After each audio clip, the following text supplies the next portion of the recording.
Doctor দিনকার কেলকার, যাকে সবাই ভালোবেসে কাকা বলে ডাকত, আজ চলেছি সেই মহান ব্যক্তির জাদুঘর পরিদর্শন করতে।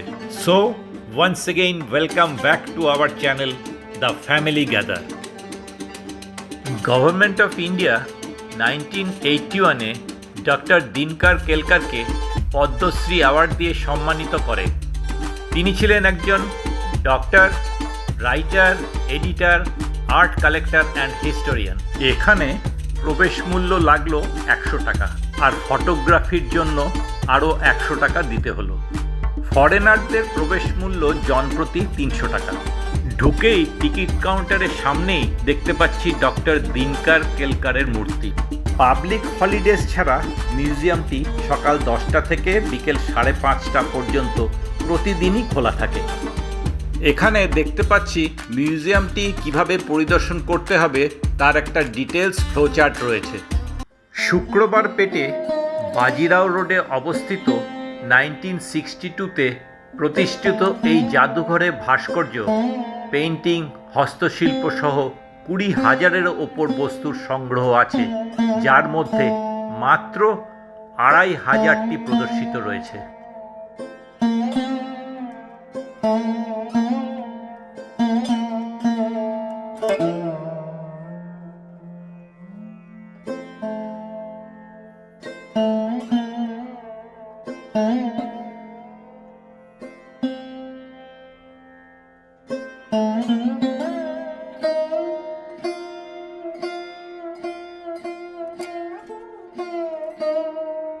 Stone sculpture of lady.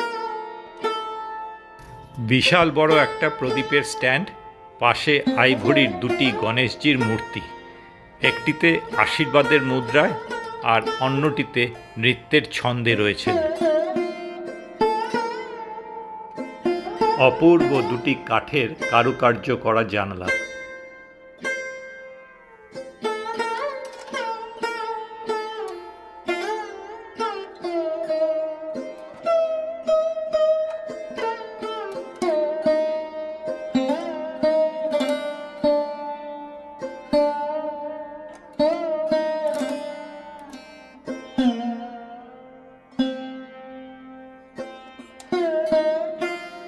এগুলি গুজরাট, মহারাষ্ট্র, রাজস্থান এবং দক্ষিণ ভারতের 18th and 19th সেঞ্চুরির কালেকশন।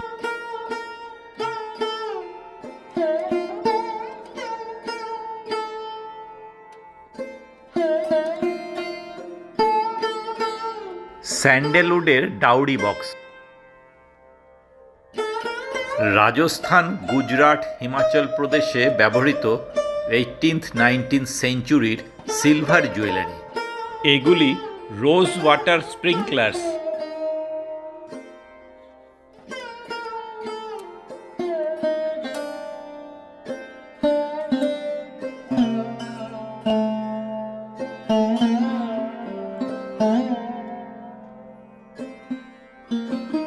আগেরগুলি ছিল স্প্রিংকলার্স, আর এইগুলি সব পারফিউম বটলস।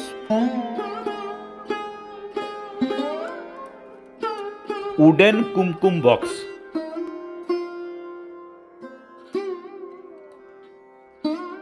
এগুলো আয়না।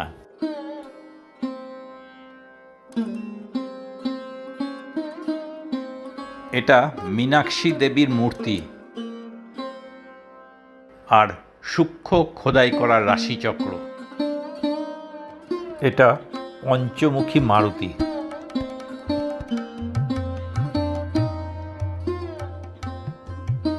আয়রন ব্রাশের তৈরি চুলের পরিচর্যা করবার নানা রকমের জিনিস। বহু জায়গা থেকে সংগ্রহ করা আয়রন, ব্রাশ, সিলভার ও আইভরির চিরুনি। রুদ্ররূপী মহিষাসুর মর্দিনী। এখানে একটা ঠাকুরের বড় সিংহাসন দেখতে পাচ্ছি, যার উপরের অর্ধেকটা সোনার আর নিচের বাকি অংশটা রূপোর। এতক্ষণ আমরা গ্রাউন্ড ফ্লোর উইং এতে বিউটি অ্যান্ড কালচার গ্যালারি দেখছিলাম। এবার যাব গ্রাউন্ড ফ্লোর উইং বিতে। পুনা রেলওয়ে স্টেশন থেকে মাত্র 4 কিলোমিটার আর এয়ারপোর্ট থেকে মাত্র 12 কিলোমিটার দূরত্বে এই মিউজিয়ামে খুব সহজেই পৌঁছে যাওয়া যায়। আমরা এখন গ্রাউন্ড ফ্লোরের উইং বিতে আইভরি গ্যালারিতে ঢুকলাম। এখানে যা কিছু রয়েছে সবই হাতির দাঁতের তৈরি। এখানে রয়েছে আইভরির পেন স্ট্যান্ড।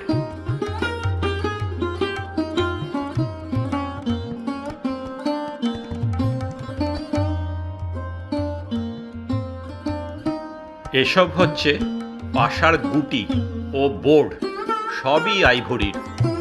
গুটিগুলি আইভরির ওপর কি সুন্দর কালার করা দেখুন।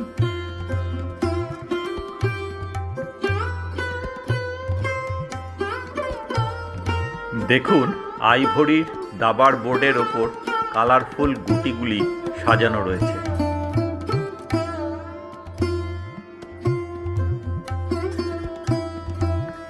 এখানে দেখতে পাচ্ছি দাবার গুটির নাম অনুযায়ী গুটিগুলোকে সেই আকৃতি দিয়ে ডিসপ্লে করা আছে, যেমন রাজা, রানী, হাতি, সৈন্য, ঘোড়া ইত্যাদি।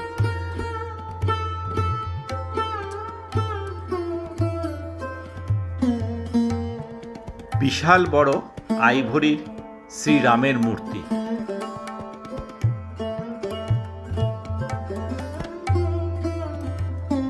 হাতির দাঁতের ওপর পেইন্টিং করা তাস।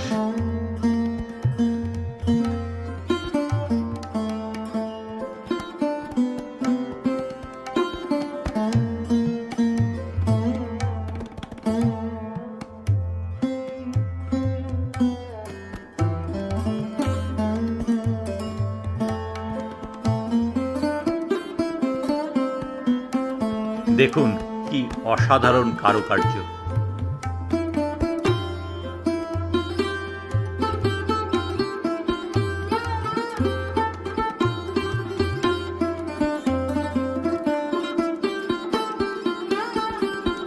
উইং এতে ফার্স্ট ফ্লোরে প্রবেশ করলাম। 15 থেকে 18 সেঞ্চুরির সম্রাট রাজা মহারাজাদের ব্যবহৃত নানান ধরনের তামা ও পেতলের বাসনপত্র।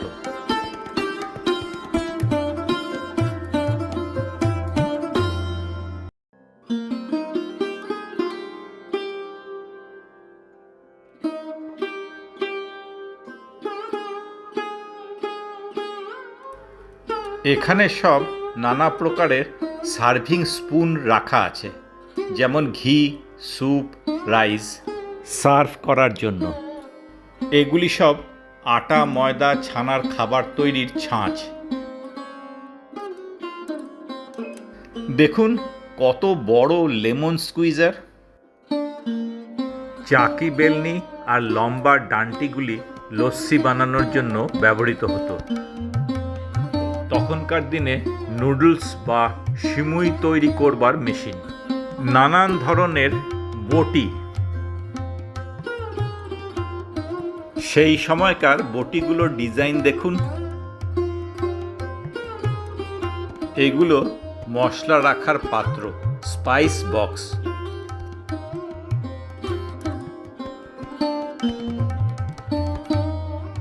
উটের চামড়া দিয়ে তৈরি অয়েল কন্টেনার এগুলি। তখনকার দিনের উনুন, মশলা পেশার গ্রাইন্ডার।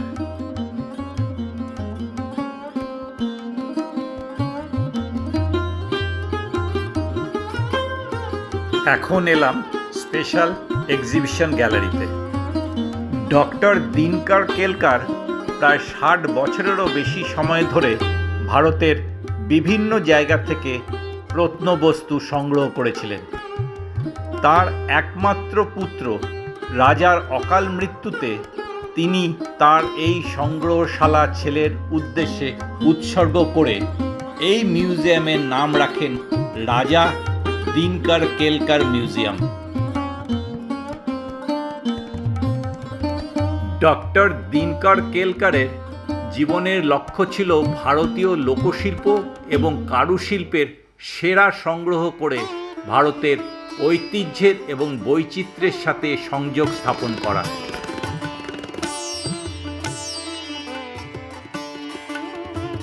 ডক্টর দিনকার 1920 সাল থেকে সংগ্রহ করা শুরু করেন এবং 1960 সালে তার সংগ্রহ শেষ হয়। 1962 সালে জাদুঘরটি প্রতিষ্ঠিত করার পর 1975 সালে এটিকে গভর্নমেন্ট অব মহারাষ্ট্রের কাছে হস্তান্তর করেন।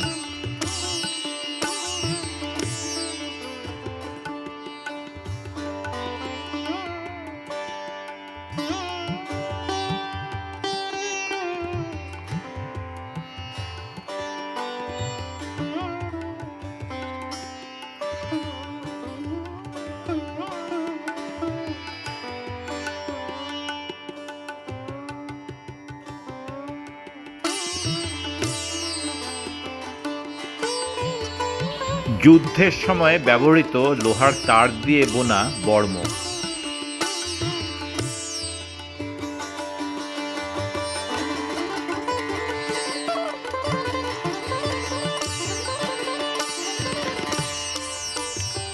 সেই সময়কার বন্দুক ও পিস্তল এখনকার সাথে কত তফাৎ, যেমনি লম্বা তেমনি ভারীও। 15 থেকে 18 সেঞ্চুরির যুদ্ধে ব্যবহৃত নানা ধরনের অস্ত্রশস্ত্রের সম্ভার।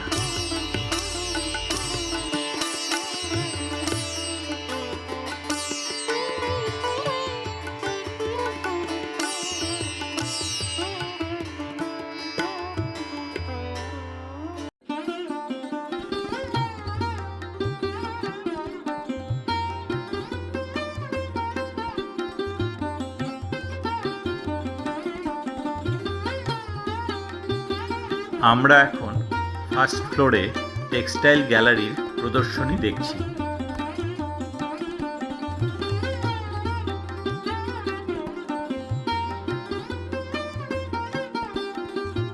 এগুলি সব চামড়ার উপর তৈরি অসাধারণ সূক্ষ্ম পেইন্টিংস। দরজার উপরে লাগানোর জন্য তোরণস। কি দারুণ সব লেদার পাপেটস।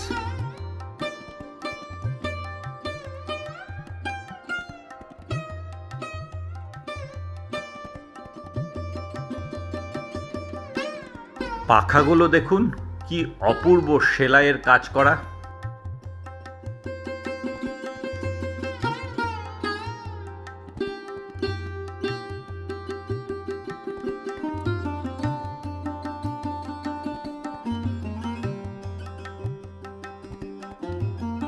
এবার পৌঁছালাম ল্যাম্প গ্যালারি দেখতে, যেখানে দেশ বিদেশের বিভিন্ন ধরনের ল্যাম্পের সাথে আছে কিছু বিশেষ ধরনের ইউনিক কালেকশন। চলুন দেখি সেগুলো।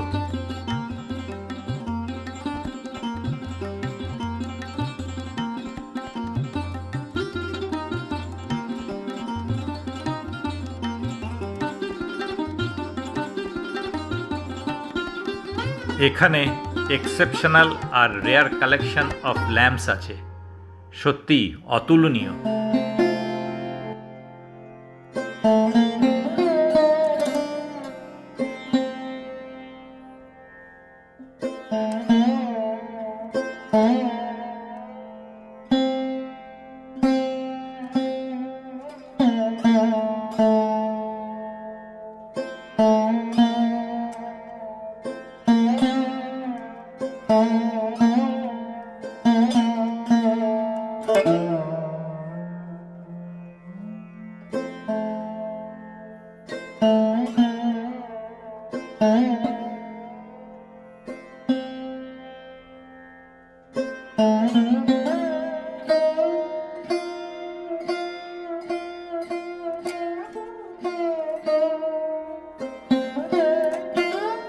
এত প্রদীপের কালেকশনের মধ্যে মনে হয় এইখানেই লুকিয়ে আছে আলাদিনের আশ্চর্য প্রদীপ।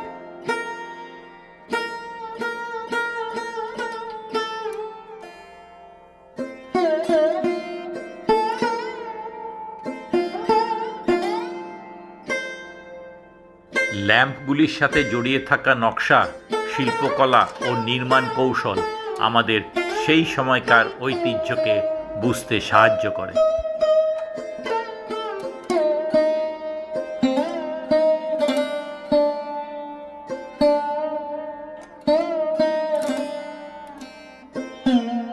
জাদুঘরের এই প্রদীপের গ্যালারি আমাদের কাছে আলোকসজ্জার ইতিহাসের চিত্র তুলে ধরে।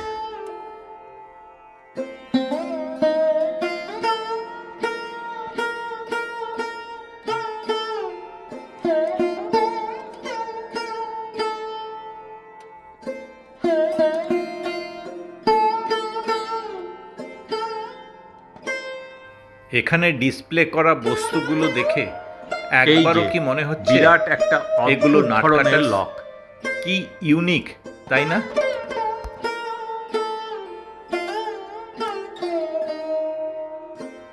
মনে হয় এই ধরনের লকিং সিস্টেম ব্যবহার হতো দুর্গের দরজাগুলোতে।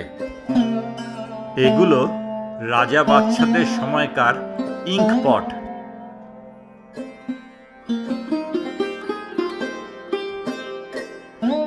এই দোয়াতগুলো হাতির আকৃতির, দেখুন কি অদ্ভুত।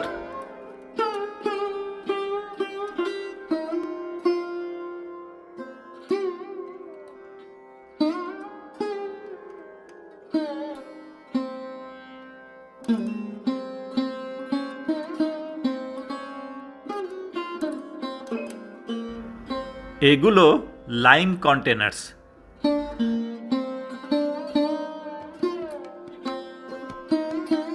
যা কিছু কালেকশন এখনো অবধি দেখলাম সবই মোস্টলি কপার, ব্রাস আর কিছু সিলভারের। এবার দেখব জাদুঘরটির অন্যতম আকর্ষণ মাস্তানি মহল। 1734 সালে কোথরুডে পেশোয়া বাজিরাও ওয়ান তার প্রিয় মাস্তানির জন্য একটি মহল নির্মাণ করেন। ডক্টর দিনকার সেই মাস্তানি মহলের কিছু জিনিসপত্র দিয়ে ছোট্ট এক অংশের প্রতিরূপ গড়ে তুলেছেন তার এই জাদুঘরের মাস্তানি মহলে।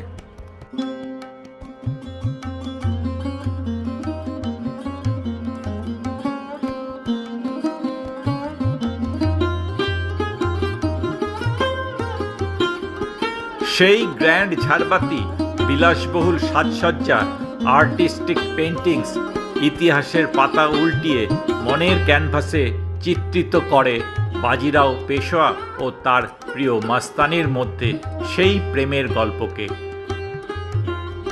সত্যি ডাক্তার দিনকারের কি অনবদ্য অবদান। মিউজিক্যাল ইনস্ট্রুমেন্ট গ্যালারিতে ঢুকতেই মনটাকে ছন্দে কে যেন নাড়া দিয়ে ওঠালো। মা সরস্বতী সত্যিই এখানে বিরাজমান।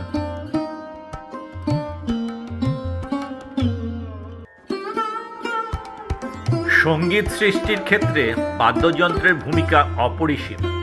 প্রতিটা বাদ্যযন্ত্রের নিজস্ব স্বর ও ধ্বনি সেই রাজা বাদশাদের সময়ের সঙ্গীতকে কত যে সমৃদ্ধ করে তুলেছিল, এই মিউজিক গ্যালারি তারই দৃষ্টান্ত।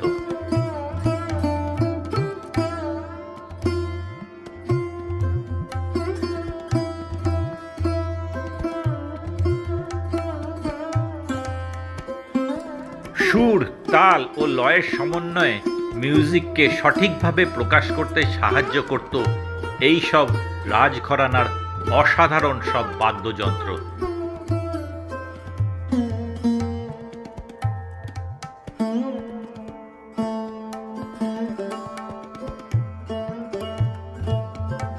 এটা হলো পঞ্চমুখী ঢাক।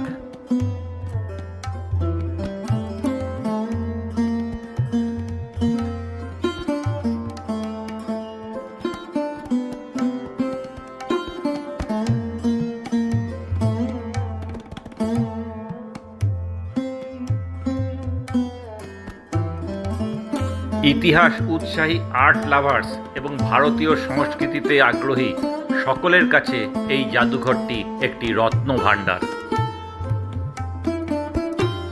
সত্যি এই জাদুঘরটি পরিদর্শন করে ভারতের সমৃদ্ধ এবং বৈচিত্র্যময় সাংস্কৃতিক ঐতিহ্যের মধ্যে দিয়ে যাত্রা করলাম।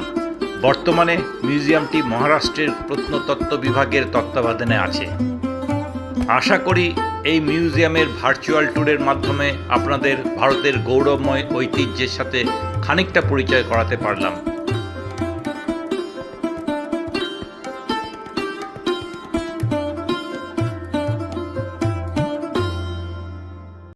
আজকের ব্লগ এখানেই শেষ করছি। আবার দেখা হবে পরের ব্লগে কোনো এক নতুন জায়গায়। ভিডিওটি পুরো দেখবার জন্য ধন্যবাদ। সঙ্গে থাকুন, দেখতে থাকুন আমাদের চ্যানেল দ্য ফ্যামিলি গ্যাদার।